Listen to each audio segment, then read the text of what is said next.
everybody. Thank you for coming to the Marlin Business Conference. This is the last day, so thank you for joining us. Today we'll have a speaker about nonprofits. So I would like to welcome Veronica McMillan, and I'm very excited, so hope you enjoy.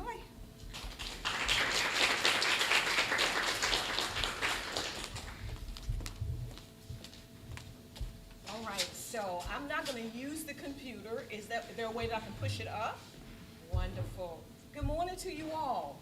Wait a minute, hold up. You all got that little pity-pat, good morning kind of thing. So what I want to do first of all, have you all ever been really loud? Have you ever shouted? I know it's early in the morning. Have you ever shouted before? Have you ever gone to a game and you just shouted like your mind was bad? Or it was your great as a team and you all were clapping? Have you all done that before? Come on, you all got to talk to me because I'm that kind of person. Yes? Okay, so let me hear your inside voice first. Can you shout for me? Yes. Oh my God, come on now. Y'all sound like you all in the first grade. Come on, let's do this again. Can you shout for me? Yes. Yes. Good morning, good morning, good morning. I'm glad you all shouted for me. I'm Veronica McMillan, and it is my pleasure to be here with you all this morning. Before I get into what I'm going to do, let me do a little bit of shouting out, and let me say thank you, Stephanie, for inviting me here. And thank you all for our lives colliding this morning, because you could have been anywhere else, but you chose to be here this morning with us. And so I am just very, very happy, because I'm one of those persons that believes that nothing just happens. This moment is important, and we are here together to share together. Is that all right with you all? And again, let me just say this to you all. I'm that kind of person that's just 100% sunshine. So throughout this, I guess I don't even want to say speech, but presentation, I'm sunshine, so you might have to put your sunglasses on for a moment, because that's how I do. And then two is we're at the end of the conference, right? So typically when you're at the end of a conference, what happens is, oh God, it's early in the morning, just get over. I want you all to know I'm going to bring this train in the station if you all would help me. Would you all help me with that? Come on, talk to me. This is like in black church, we used to do this thing, call and response, right? So I say something, you say something. So can you all do that? I say something and you say something, right? All right, good. I just wanted to make sure. Because what I'm going to do is, what I say, I'm going to bring the fire, because I got to bring this train in the station, and we're going to have to park this train because we've had an all week long conference. And so basically, I think I can do that. What you all think? Yes. All right, wonderful. So what I thought I would do is kind of break this up. Since I have 45 minutes, I thought I would do it like this. Have maybe 25 minutes of presentation, 15 minutes of questions, and then probably about 5 minutes for me to pour in and encourage you. Because business is important. Would you all not say so? You all business students, there's so much more that you're going to be learning, life learning. And thank you, professors and deans and everybody that's in the department. Thank you all so very much for showing up. I appreciate you all. So let me tell you a little bit of who I am. Let me drink some water first. So who we are. So I'm Veronica McMillan. I'm the founder of the Micro Nonprofit Network. Our website is behind us. And sort of what we do is we educate, we equip, and we empower nonprofits to serve their communities with strong programs and services. And basically we do that by just helping them to understand what it is that they're doing in their communities, because you must understand your community. And there are about 70 small nonprofits in our network. Patty is one of those persons in our network today that showed up with us. And what we are trying to do is help the community to understand small nonprofits are doing great things as well. And oftentimes people don't know. And so I wanted you all to know a little bit about that. My nonprofit journey started, I want to say in 2001. I graduated from Regent University with a master's degree in counseling. I thought at that time that I was going to save every woman in the world, because we were working on domestic violence, we were working with women, having women to be empowered for their voices, all that stuff. And then I found out, oh my God, we have no money. We have no money, we don't know how to start, and all of that stuff. And so in 2005, I opened up what was called Let's Talk Incorporated. That was our first nonprofit. And we were killing it, you all. That first 2005 to 2008, we were riding a high horse. And then, I don't know, do y'all remember 2000? Were y'all born in 2008? Let me make sure. You all were born in 2000. Okay, in 2008, boy, did we hit a bump. You all remember the bump, right? And wow, our lives changed in terms of our nonprofit. We lost probably about 80% of our funding. And as a small nonprofit, you know, you lose 80% of your funding.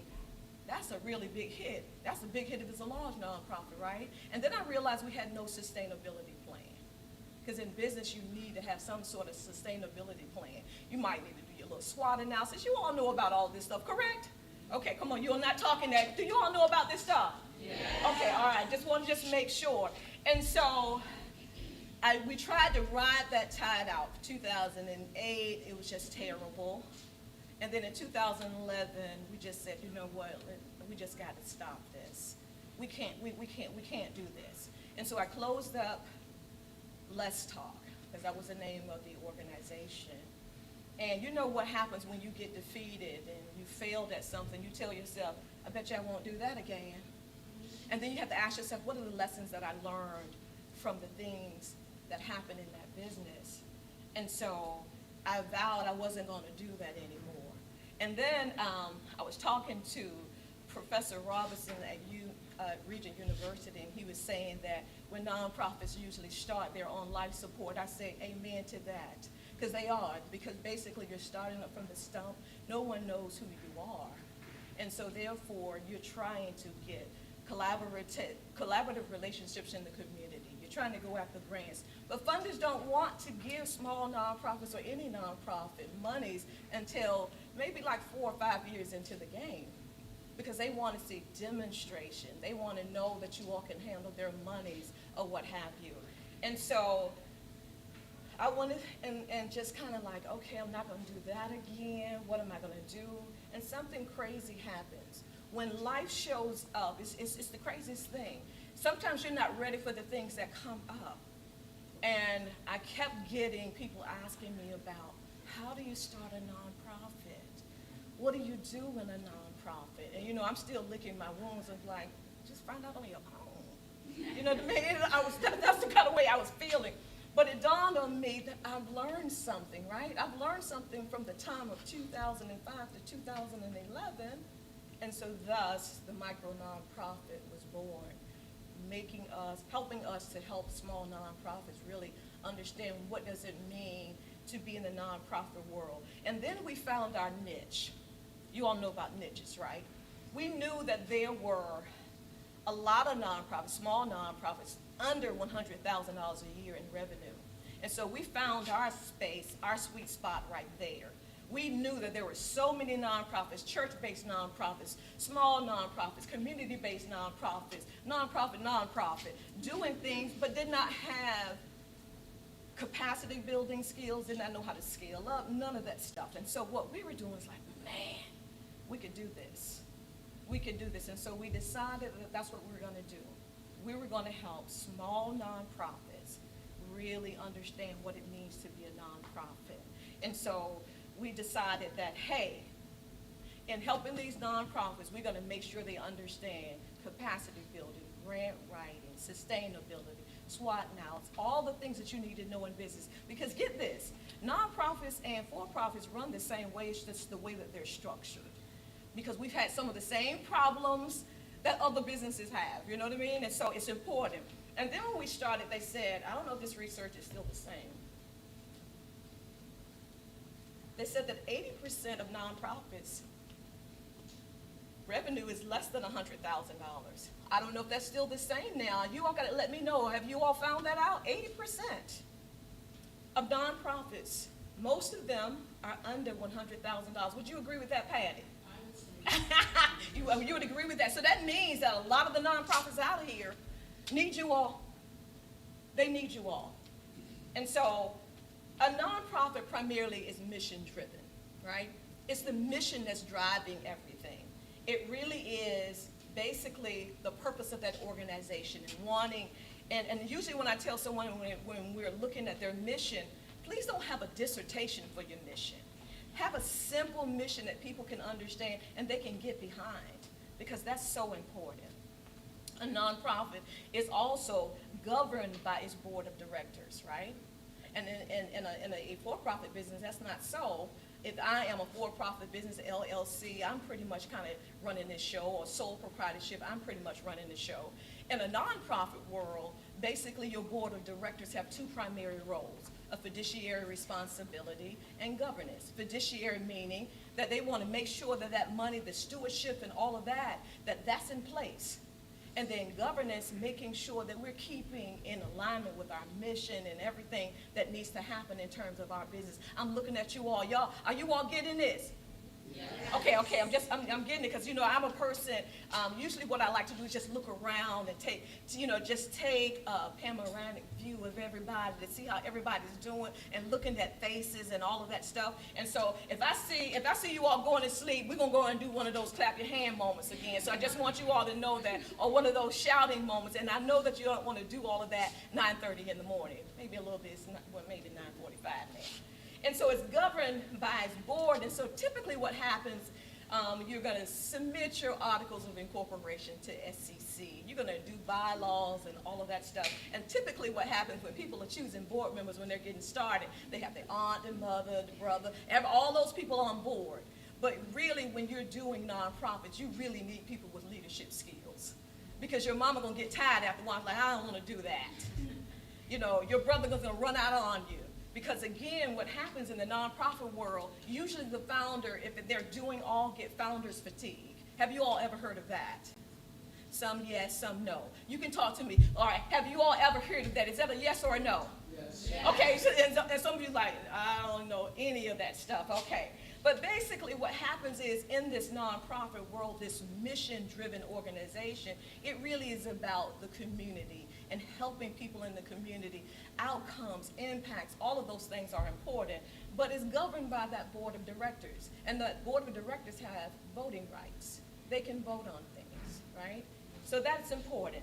Again, know that it runs just like a for-profit organization. When the pandemic hit, they had issues as well. And a lot of nonprofits run with volunteers. The volunteers just dried up and ran away when the pandemic came. And then also we had the issue with, employment. Still, they're trying to find good employees. It's the same in the for-profit world. You all know that, right? We had someone from the Urban League talk to us the other day, and she said there were 29 vendors in a job fair that they had. Probably 29 people showed up for a job fair. So it's really important that we understand that in terms of a nonprofit, how important it is to connect with the community as well. And collaborations are so important. And so I just want to talk a little bit about collaborations. Again, Dr. Roberts was at an event that we had, and he said that we talk about collaborations all the time, but it's the hardest thing in the world to do. Because really, being able to collaborate with someone, you want to make sure that's win-win for both parties, right? And so understanding the mission and understanding what their needs are, it's the same thing with support. Support is different. Support for me might be different for support for you. And so we really need to understand that, and I think that's so important. And then you have to understand, have you all heard the term, no man is an island? Okay, you all not talking again. Yes. Yes. Is it because it's early in the morning? Talk to me. I'm going to have to bring my counseling skills to bear now. Is it early in the morning that you all are not talking? No. But you all have heard no man is an island, correct? Yes. Well, no business is an island. You cannot do it without collaboration. It's so important.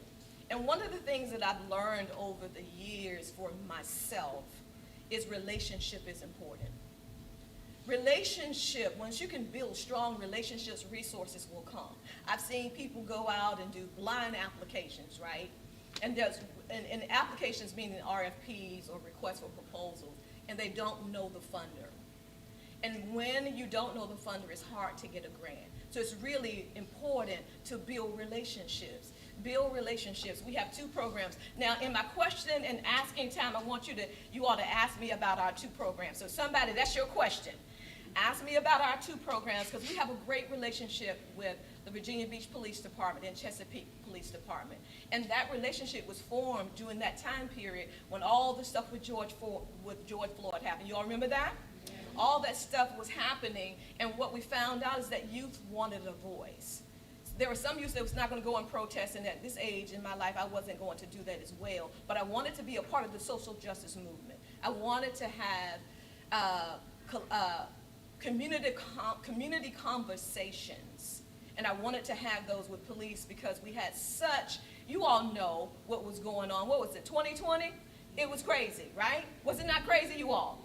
Yeah. Okay. And so we decided that we really needed to do something about that, because a lot of our nonprofits was on education, because again, our mission is to educate, right? And so we wanted to address some of those issues. So that's your question. That's one question for me, because I know when you get to that last, like, it's the question and answer. No one asked the question, because that's what we'll do when it's your last day and you're tired and you want to go home. It's like somebody's speaking, like, please, because I've been there. Please, Lord, let them just be finished. Please. And then if somebody asks a question, you give them the side eye, like, I know you don't not asking a question, and it's going to make this longer, but I want you all to understand and ask me questions, and we have about 15 minutes of that. That's one of the questions I want you to ask, so I can talk about it. But relationships are important. You just got to have them. You just got to have them. Partnerships is important because of the fact that we got to know how to partner with each other. How do we partner? Because that's important.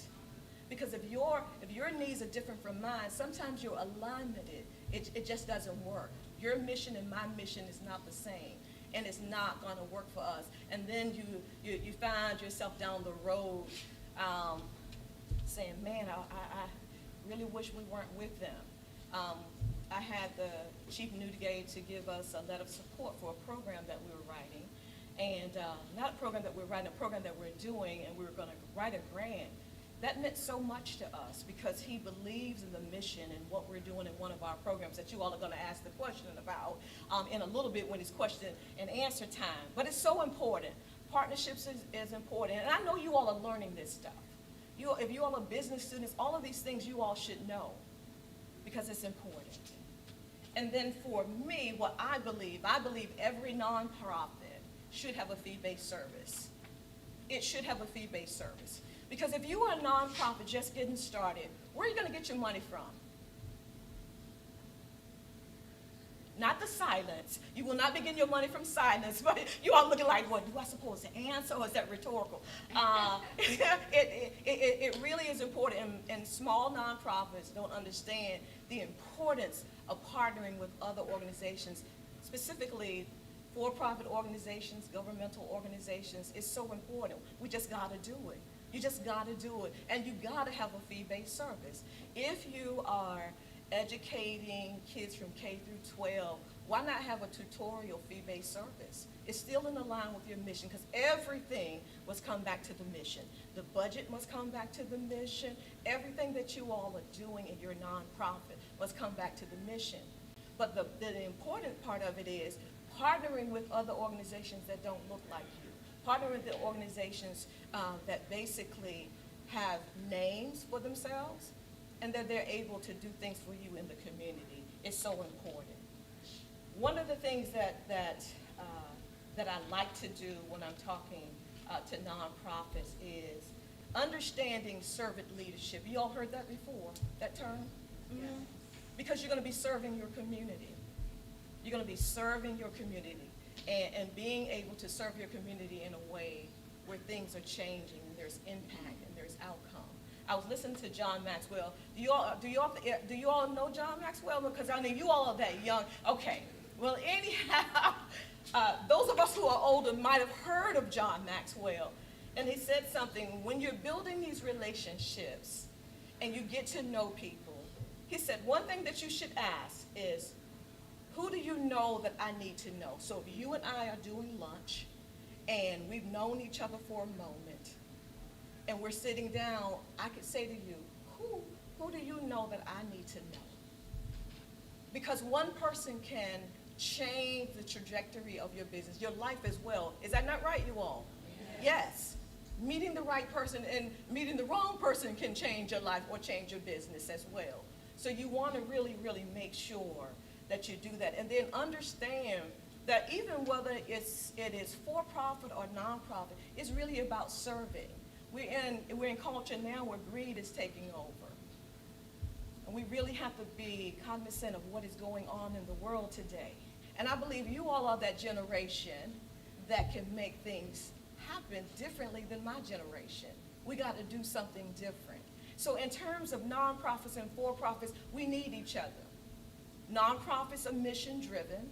It has board members, but its desire is to do something in the community that's different and to be better business entrepreneurs or whomever that you want to call yourselves, because I think for myself, I said I'm an educator and an entrepreneur. Even as a little girl, you know, I was doing backyard fashion shows and all of that stuff. And then when I graduated Region, my passion was toward women, and I wanted to do something. But I knew at that time that the women that I wanted to help could not afford what the rate was at that time. And so it seemed to me at that moment that nonprofit was the way to go. So understand that these two, nonprofits and for-profit, works together. So with that said, I'm gonna turn it over to questions for you all now. And you all be kind to me with your questions and know that I'm older. So let's go real one, and then you go slow with your question. No, I'm just one at a time with your questions. So you all know what one of them are, right? Yes, ma'am. What are some of your programs? Oh, look. I am so glad that you asked me about that. That is an absolute wonderful program. We have two great programs, and thank you for your question.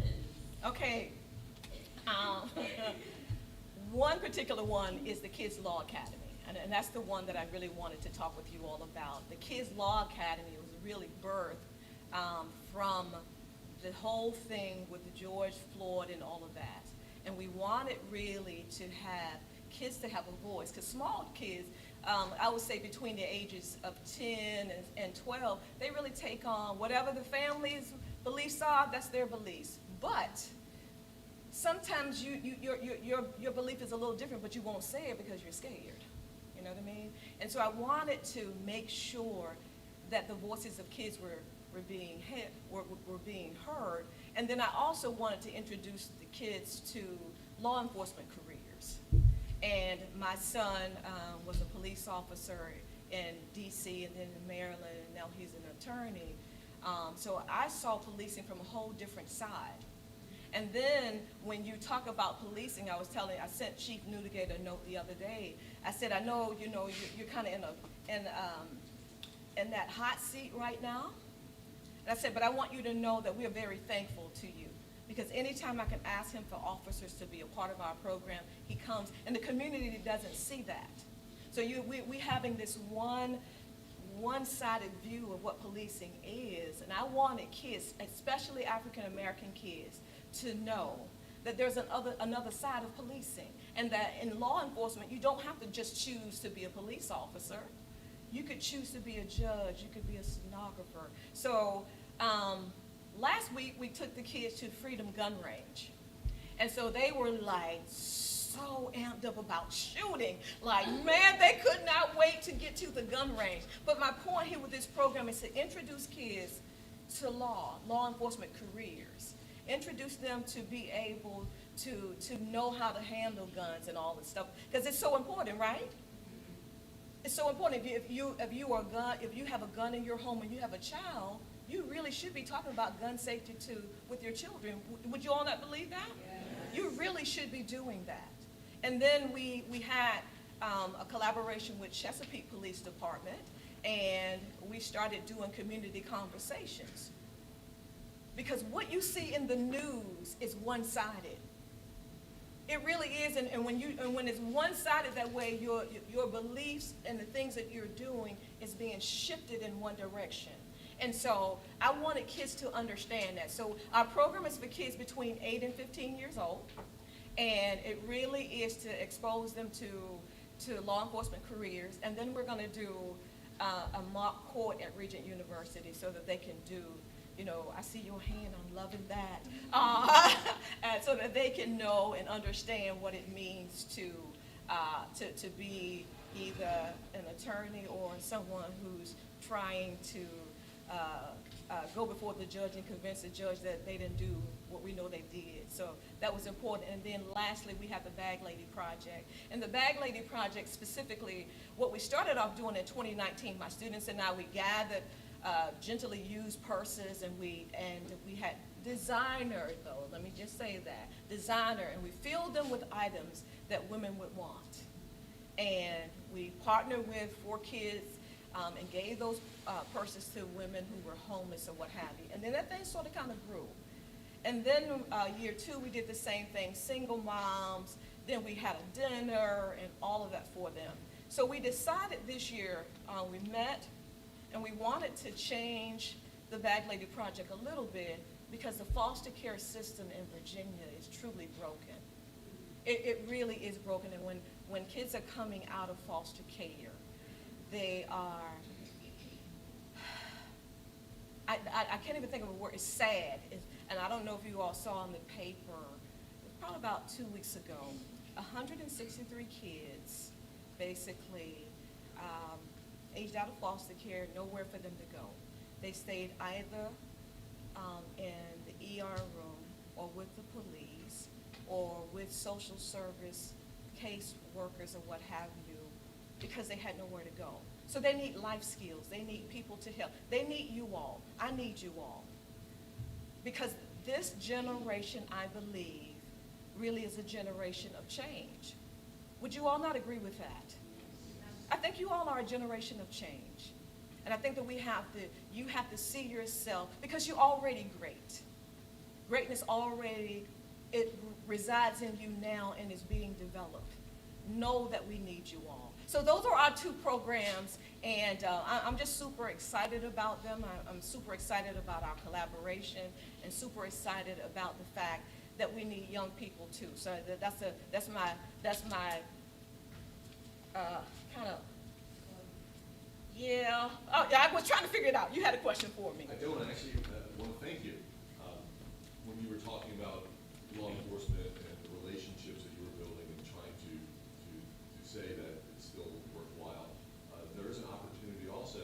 One of the things that I do is my background is social work, so I appreciate is I'm a member of the Chesapeake Police Department that are volunteer police officers. And that's one of the things, you don't actually have to have a career in law enforcement, you have a career in academics, and still be involved in law enforcement. One of the things that volunteer law enforcement allows you to do is have a career in something, Yeah. and then be part of the community and be part of the response as well. Yeah. And have the opportunities to do that interaction with the community. I'm on the crisis negotiating, CIG, and mental health. Yes. It allows professionals with their skills to join local police departments as volunteers. So, thank you for working with Chesapeake. Thank you for I would say saying we're that. probably the best local police department. Yeah, Chief Wright is my buddy. I can just send him an email in a heartbeat and he'll respond. As a matter of fact, this is how the program was started. It was started because we had kids in cops conversation. And the kids were between the ages of 10 and 12 years old. And the questions that they asked the police officers, it was just amazing, you all. It was absolutely amazing. And it was from that conversation that the Kids Law Academy was birthed, because of the questions that the kids were asking, because it's so important. And young people sitting in the room, young kids need you all. They need you all in ways that you all don't even know. And sometimes when you're in college, you're trying to, oh God, what do I do after college and all of that stuff? Know that you're needed now. And volunteering and being important, being someone that can pour into the lives of others is so important. That a kid that is 15, although they listen to me because they think I'm the coolest grandma in the world, they think I'm just so dope and like, man, this is it. But they also know that they want to see someone young in front of them as well. So thank you for that. We want to take them to Quantico, to the FBI's combat station there. We're trying to help get Vanessa Torres on board with us to help us with that, because in 2009 I got the Community Directors Award from FBI. So I'm so looking forward to that, y'all. We're trying to do on-point things that are relevant for this age and to be change makers in the community, because we gotta change, y'all. The society that we're living in is not the society that we want our children to have 10 years down the road. And you all are that generation to help make that shift. But you can't leave your elders out as well. I saw your hand. Yeah, I was gonna ask, do you, with nonprofits, and what we pour into them, would you agree that helping the community build into business in that local community and helps them grow as the local individual grow? You know what? It's a win-win with the nonprofit and when the for-profit comes together. Because basically nonprofits have that mission-driven purpose, and then the business in itself basically sometimes have money, sometimes it has volunteers, employees, whatever. But it's just great. And Patty and I were sitting there talking a moment. It takes a moment for a nonprofit to really get its sea legs in. Really about 8 to 10 years. And so if you're starting your nonprofit or what have you, it's going to take you a moment to really get there. So it's important that that we have those collaborative relationships, because it's a win-win. Financially, it's a win-win because people want write-offs. You know, they want to be able to write things off on their taxes as well. So it's important. Yeah. I have another question, actually. What would you say on your journey in this would be your proudest moment, or a proudest achievement that you've accomplished through this? See, I'm a lover of people anyhow, and I told y'all I was a ray of sunshine anyway, but I absolutely love engaging people. It's so important, and so I think my greatest accomplishment had to be starting it, and then the work that we're doing right now with the youth. That I think right now, young people are saying we want to be heard. That's what I believe that they're saying. And so one of the things that we want to do is to make sure that they're heard in our mission of educating, equipping, and empowering nonprofits to serve their communities through strong programs and services. Okay? I'm looking to my right, left, yes. So I enjoyed hearing about your programs, but if I'm a person with an idea for a nonprofit and I come to you, what can I expect? You can expect, because that's our fee-based side, that's the consulting side of what we do, is to help nonprofits to get started and to keep on going. We do free trainings. We literally come beside a nonprofit and help them through the steps of becoming a nonprofit. So that's what you would get from us. Yeah. Okay, y'all, so in my last 5 minutes, y'all ready for this? Come on. No, wait a minute. Oh, my God. This side over here, can you all say we ready? Oh my God, that was even worse. Maybe it was just 3 of them on that side that made it happen like that. We ready. Yeah. So here's my encouragement for you all. And I got 5 of them, so I'll spend a minute on each one of them, and then we're done. And then y'all say, yes, the train is in the station. Number 1 that I had for you all, because I so believe in encouragement. I am the encouragement queen. I used to tell my students, I pay attention to my students. When I was at TCC teaching, it was more than me just doing the student development course, SDV 100. I paid attention to my students. And so by paying attention to them, I knew when they were off. And teachers, you all know this. If you're working with students for 6, 12, however many weeks, you pay attention. At least I do. So I knew when my students was off. I knew when they needed a word of encouragement. And so I would pull them aside. Listen, what's up with you? You're not the same. You're not smiling. You're not doing this anymore. That matters. That matters. And you all know education is important, but people are more important. And so for me, here's encouragement number 1. You will use everything in your life. Nothing will be wasted. There's no thing in your life will be wasted when you're doing what you're doing in this business world. Childhood hurts, relationship stuff, craziness that's gone on, you will use it all. Know that if it doesn't challenge you, it will not change you. You have to be challenged. You have to be pulled from out of your comfort. Pull from out of what's familiar to you. Because, we'll get real comfortable in the thing that we've been doing for so long. But you got to be pulled from out of that. You all are young business people. You will have your own business, your own corporations. You're going to sit on boards. You're going to do all of that. But everything in your life that you've gone through, you're going to use it. And you may not know that right now. I'll be 62 in May. I've used everything in my life thus far. All of my, thank you. Thank you. You can go ahead on and clap for it, sister. I'm good for that. You will use it. So know that when you're challenged, just keep on going, right? Just keep on going. You ought to know that you weren't going to get this morning, but you need this. Whenever our lives collide, somebody's going to need something that I'm going to say. You're going to take it away and it's like, oh my goodness, I was in that space and she said that. How should you know that? Because when the student is ready, the teacher shows up, and you are always student and teacher at the same time. Secondly, remain authentically you. This stuff with people changing themselves, trying to be, trying to fit, trying to do, doesn't work for you. You are the best you that you can be. Now, you are developing, but be authentically you in everything that you do. When you do that, you'll come to the table with all your full power because greatness already lies within you. It is going to be developed. You need those challenges to help develop the person that you are. Number 3, learn to reach across the aisle to get to know someone who's different than you are. You got to do that. Diversity matters. It's important. When you do that, it expands who you are. When you reach across the aisle and you go and talk to someone from another country, another race, it expands who you are. It lifts your consciousness. You're going to need it in business. If you say, oh, I hate people that all just wear red dresses, the person that you really need to talk to is going to have a red dress on. And what are you going to do? That's right. You can go talk to him, right, because you need that. Because John Maxwell said, who do you know that who do you know that I need to know in situations? The lady in the red dress can help you. Or the guy in the red suit. I don't know, red is my color. You know what I mean? I don't know if the guy's going to be, they might. I don't know. It's something. But learning to reach across the aisle.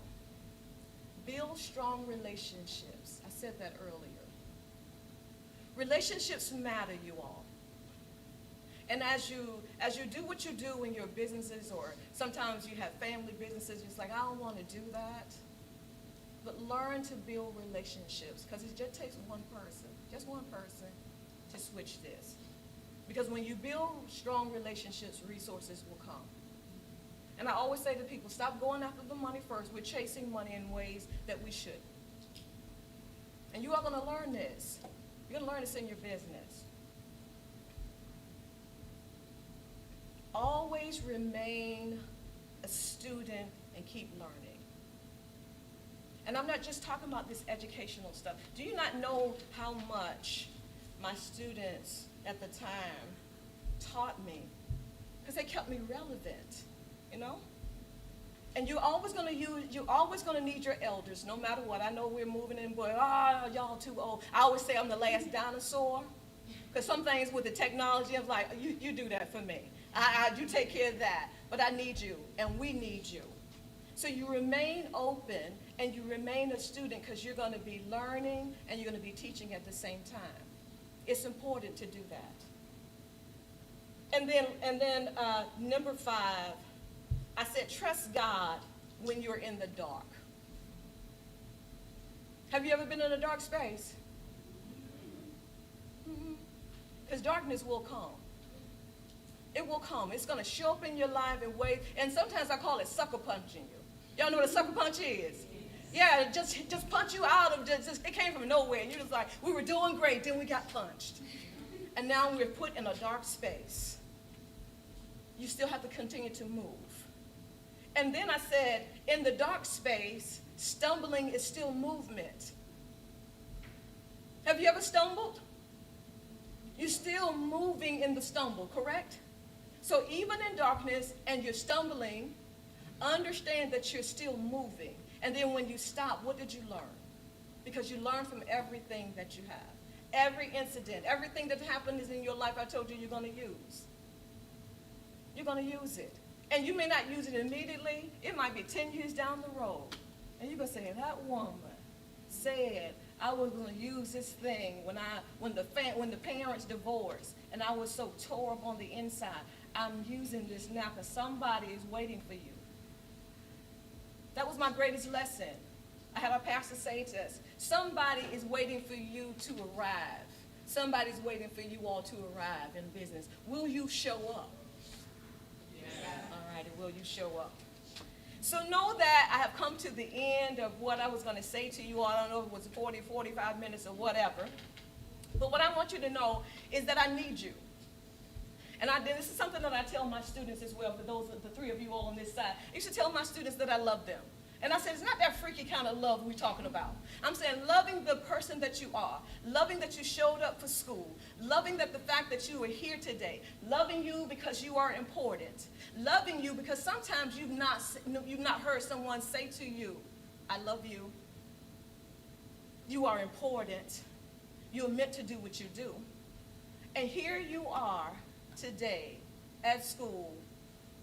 Some of you all will be graduating soon, and some of you all have to complete your courses to graduate. But you're on the trajectory for greatness, and I want you to know that. Thank you so very much for allowing me to speak to you all. I got business cards on the table. You can clap for me right now.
Hello, and welcome to the final day of the Marlin Business Conference. Hi again, I'm Mackenzie Osborne, I'm your CEO. And I do want to take a moment to reflect back on this week.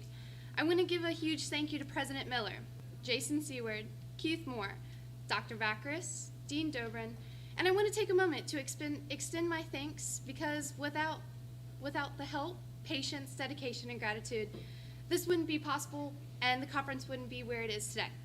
I also want to give a huge thank you to my executive team, Doris White, Jacob Ness, Dylan Muniz, Brian Hossetter, especially Davin Young. Especially without you, Davin, we wouldn't be where we are today without your technical streaming skills and all the aspects of technology. I also want to give a huge thank you to Professor Fatima. Without you in this class, the conference wouldn't be where it is today, and it just wouldn't be quite doable. I also want to thank every team that presented throughout the ISP, the MBE, and the business ethics class. Thank you for taking time and being here and just giving your all-out dedication. Now let's move on to the winners. I want to begin with the ISP class. I want to thank you all for being here and participating, and without further ado, the winner is Elevate.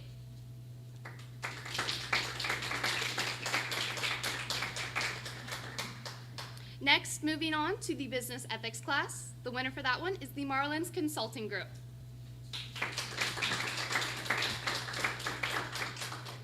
And lastly, for the Shark Tank presentations, the MBE 101 class, we have the winner, Commodore.